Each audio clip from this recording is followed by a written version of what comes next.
Number 4 on the review. Find an equation of the tangent. That should probably say tangent line to be more precise. Find the equation of the tangent line to the curve of y equals x squared that is perpendicular to the line 6x plus 3y plus 1.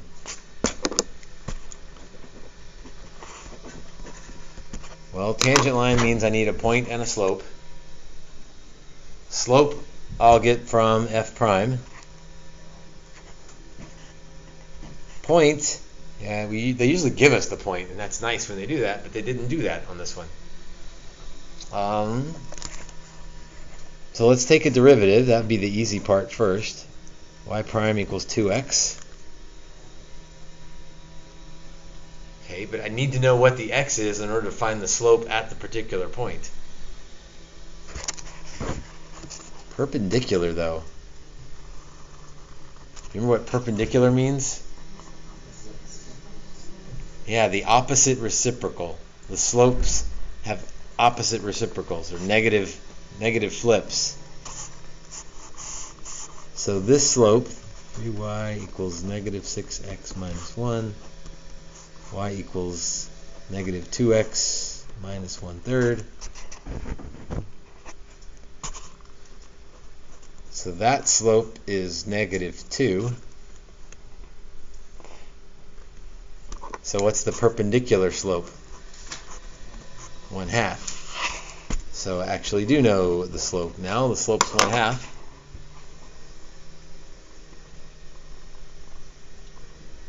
But now I need an x and a y. I need a point.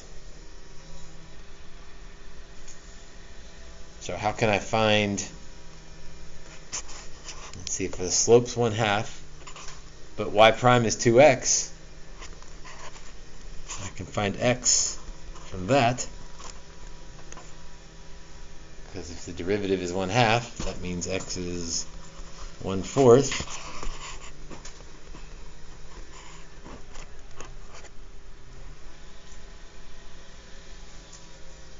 And then how do I find my y coordinate? Plug it in. Plug it in where? I've got this perpendicular line. I've got y equals x squared. I got y prime equals 2x. Where am I putting this 1/4? Y equals x squared, because I'm looking for the y value of this graph. So y equals 1/4 squared, which should be 1/16. Now I've got all my pieces. So y minus 1/16 equals 1/2 x minus 1/4.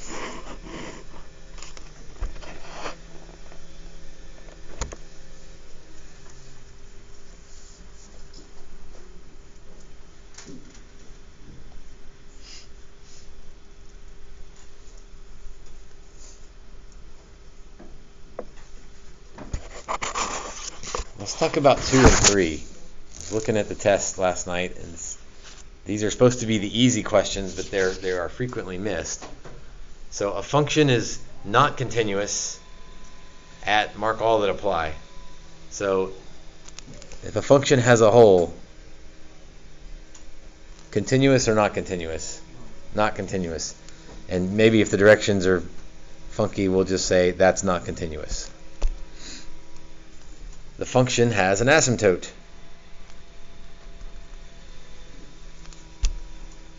Not continuous. Like I have to lift my pen to get over that thing. Not continuous at the asymptote. The function has a cusp, so that's a sharp point. Is that continuous? Uh-oh, I saw different things going on there. Continuous means I can draw it without lifting my pencil. So there's a sharp point there, but it is continuous. Function has a jump. Definitely not continuous there.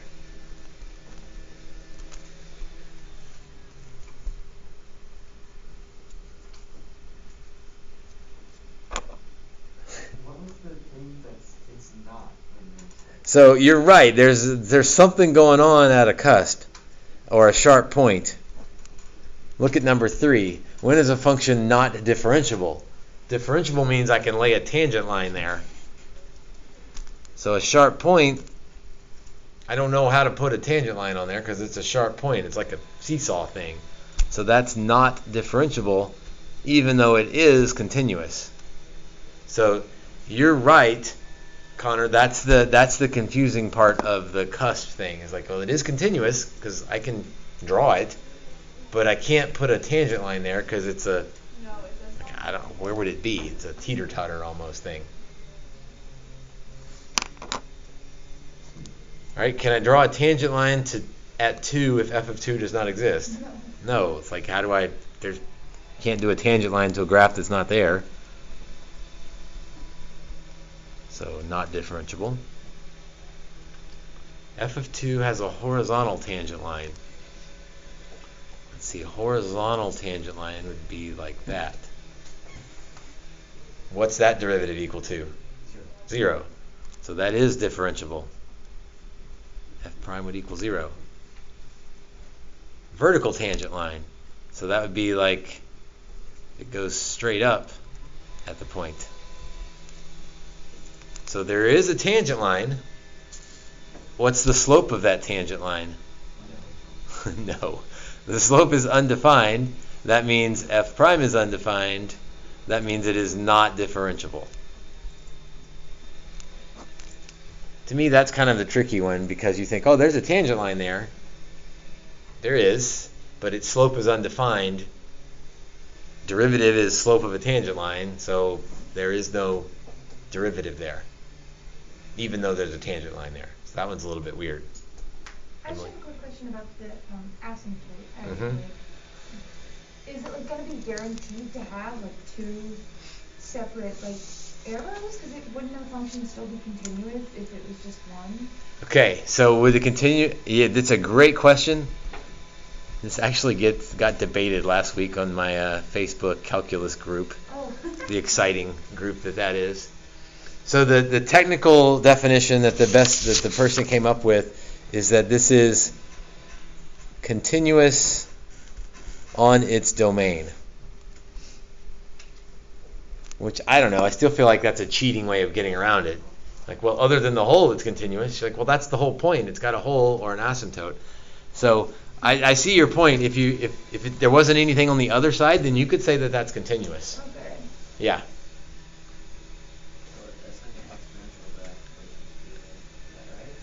An exponential graph doesn't have a vertical asymptote. It looks like it does, but it does keep going forever. So that's a really good question, Emily, that it's continuous on its domain. And you could even say this one is continuous on its domain. But that on its domain, when you say that, I feel like that's doing a lot of work right there. Because that means you're discounting the holes in the asymptotes. So it would be a lot easier, and I think we tried to specify, like, if this is at x equals 2, then we can definitely say it's not continuous at x equals 2. Now, if you just generically want to say that that is continuous where it exists, that's technically correct. I think the test is clear. It will say, like number 3, like at x equals 2, is it continuous or differentiable or whatever. So it's a very technical thing, and you hit on it with that question. Number 1, use the limit process. That was a long time ago, but hopefully straightforward. 5 and 6, just chain rule stuff. 7 is kind of like the one we did in warm-up. Gf prime minus fg prime over g squared. But instead of having an equation, you've got a table. So you just look in the table for all of those pieces. And so it's just a matter of looking in the right spot, putting it in the right spot. That kind of question tests the quotient rule without testing your ability to take a derivative. Right? It's just a quotient rule question. Number 8, you got a second and third derivative. Number 9, a second derivative. Number 10, a quotient rule. But sine, chain rule, lots of stuff thrown in there. 11, product rule.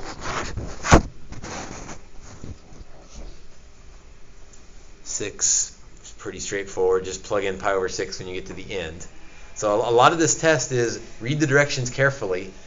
Pretty much all of them you're taking a derivative, but do you know what it's asking for? Is it asking for the slope? Is it asking for a derivative? Is it asking for a tangent line? Haven't seen one of these in a while. What's horizontal tangent line mean?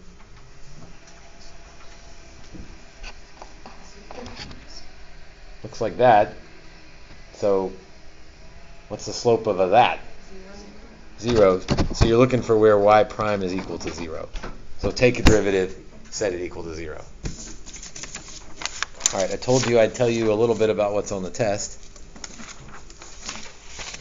Don't want to lie about that.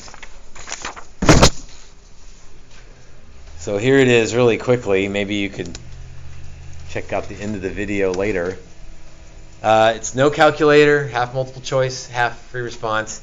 It's not like exactly 50%. I'm just trying to say that there's partially multiple choice, part free response. There's a couple definition and derivative questions. One where you have to work it out. One where you have to recognize it, like we did in the warm-up. Given a graph, where is f of x not continuous versus not differentiable? That was the 2 and 3 we just looked at. Several questions about tangent lines. And we didn't do worksheet 4, but we did a couple with tables and graphs. So it's just all your derivative rules. Are there any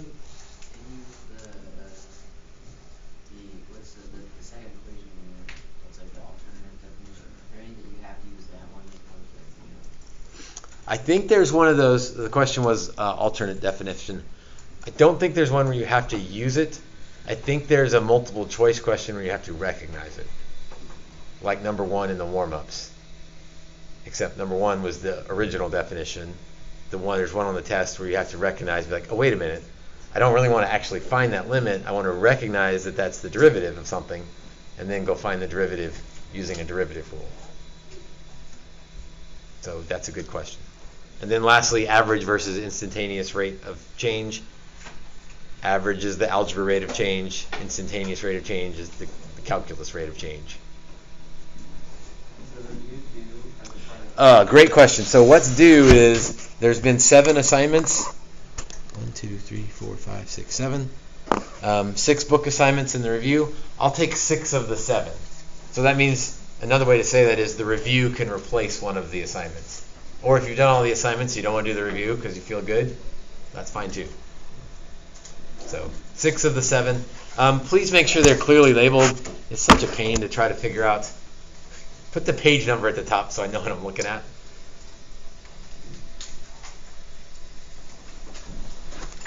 Again, answers to the review are posted.